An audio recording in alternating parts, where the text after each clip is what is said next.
आज की वीडियो में हम बात करने वाले हैं एक ऐसे मुद्दे की जो न सिर्फ भारत बल्कि हमारे पड़ोसी बांग्लादेश के लिए भी सिरदर्द बन चुका है। सोचिए जरा, एक छोटा सा देश जिसे अपनी जरूरतों के लिए दूसरों के सामने हाथ फैलाने पड़ते हैं, वो आज भारत जैसी महाशक्ति के खिलाफ अपनी बातें चला रहा है। बांग्लादेश जिसने भारत से बिजली खरीदी और अब $800 मिलियन का बिल चुकाने में आनाकानी कर रहा है।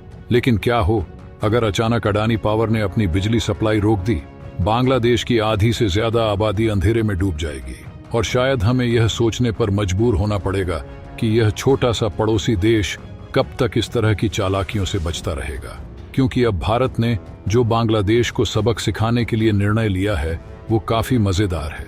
लेकिन वीडियो में आगे जाने से पहले अगर आप भी गर्व से कह सकते हैं कि भारत एक महाशक्ति है तो इस वीडियो को लाइक करें और नीचे कमेंट में जय हिंद लिखना न भूलें। याद रहे, जय हिंद बोलना हमारे लिए गर्व की बात है। दोस्तों, अभी हाल ही में आपने सुना होगा कि अडानी पावर के पास बांग्लादेश के एक विशालकाय $800 मिलियन के अनपेड बिजली बिल का मामला सामने आया है। जी हाँ, बांग्लादेश ने इतने बड़े बिजली बिल का भुगतान अभी तक नहीं किया है और यह मामला अब काफी गंभीर हो चुका है। अब जरा सोचिए, $800 मिलियन की राशि को अगर भारतीय रुपयों में बदलें तो यह 650 करोड़ से भी ज्यादा होती है। यह रकम इतनी बड़ी है कि अगर इसे भारत सरकार, चीन, अमेरिका या रूस को चुकानी पड़ती तो शायद उन्हें कोई खास चिंता न होती, क्योंकि ये बड़े देश हैं और इनके पास संसाधनों की कोई कमी नहीं है। लेकिन बांग्लादेश, जो कि इस समय IMF के पैकेज के अंदर चल रहा है, उसके लिए यह रकम एक बहुत बड़ी चुनौती बन चुकी है।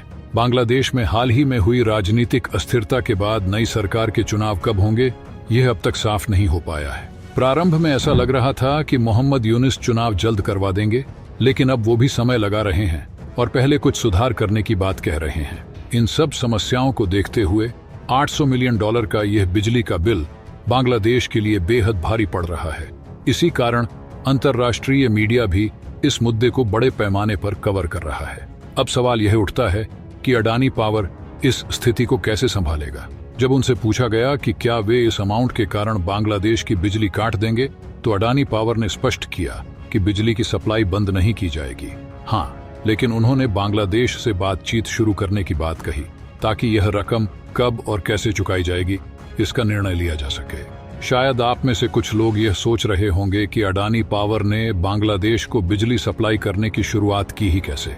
इस बारे में मैंने हाल ही में एक वीडियो में विस्तार से बताया था, जहां मैंने समझाया था कि झारखंड में स्थित अडानी पावर प्लांट बांग्लादेश को बिजली सप्लाई करता है। आइए इस विषय को और भी विस्तार से समझते हैं। झारखंड के घोड़ा में स्थित अडानी पावर प्लांट भारत का एकमात्र निजी पावर प्लांट है जो 100% बिजली का निर्यात करता है। यहाँ से जो भी बिजली उत्पन्न होती है वह भारत के नेशनल ग्रिड में नहीं जाती, बल्कि बांग्लादेश को सप्लाई की जाती है।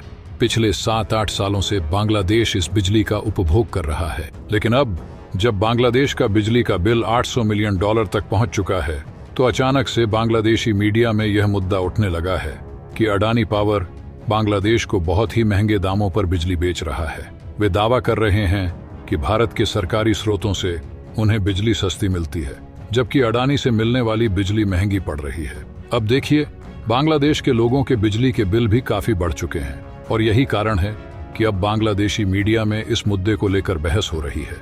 उनका कहना है कि अडानी पावर से मिलने वाली बिजली के दाम बहुत ज्यादा हैं और उन्हें यह सौदा अब भारी पड़ रहा है। अगर हाल ही में भारत सरकार द्वारा किए गए कानून बदलावों को देखें तो अडानी के झारखंड वाले पावर प्लांट को अनुमति मिल गई है कि वह अगर चाहे तो अपनी बिजली को भारत के नेशनल ग्रिड में भी जोड़ सकता है और भारतीय उपभोक्ताओं को बेच सकता है।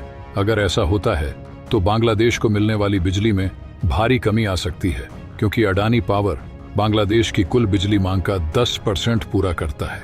अब बांग्लादेश के पास $800 मिलियन का भुगतान करने की क्षमता है या नहीं, यह एक बड़ा सवाल बन चुका है। बांग्लादेश की अर्थव्यवस्था का मुख्य आधार कपड़ा निर्यात रहा है, लेकिन हाल ही में हुई राजनीतिक उथल पुथल के कारण कई अंतर्राष्ट्रीय ब्रांड्स ने बांग्लादेश के साथ अपने सौदे या तो स्थगित कर दिए हैं या पूरी तरह से रद्द कर दिए हैं और वे अब भारत की ओर रुख कर रहे हैं। बांग्लादेश, जो IMF के पैकेज पर निर्भर है और जिसका प्रधानमंत्री हाल ही में चीन गए थे $5 बिलियन के ऋण के लिए, वह भी उन्हें नहीं मिला। ऐसे देश के लिए यह देखना बहुत मुश्किल होगा कि वे इस भारी रकम को वापस कर पाएंगे या नहीं। बांग्लादेशी मीडिया के अनुसार यह संभावना भी जताई जा रही है कि वे अडानी पावर के साथ भविष्य में समझौता नहीं करेंगे, या फिर अगर करेंगे भी तो उन्हें अपने दरों को कम करने के लिए मजबूर करेंगे। इस विषय से जुड़ी और भी कई दिलचस्प बातें हैं जो आने वाले समय में सामने आ सकती हैं। अगर इस मामले में कोई नया अपडेट आता है तो मैं आपके लिए एक और अपडेटेड वीडियो जरूर लाऊंगा। तो दोस्तों, आज के लिए बस इतना ही। अगर आपको यह जानकारी उपयोगी लगी हो तो वीडियो को लाइक करें और जय हिंद लिखकर हमारा हौसला बढ़ाएं। अगर आपने अभी तक इस चैनल को सब्सक्राइब नहीं किया है तो सब्सक्राइब कर लें। मिलते हैं अगले वीडियो में। जय हिंद, जय भारत।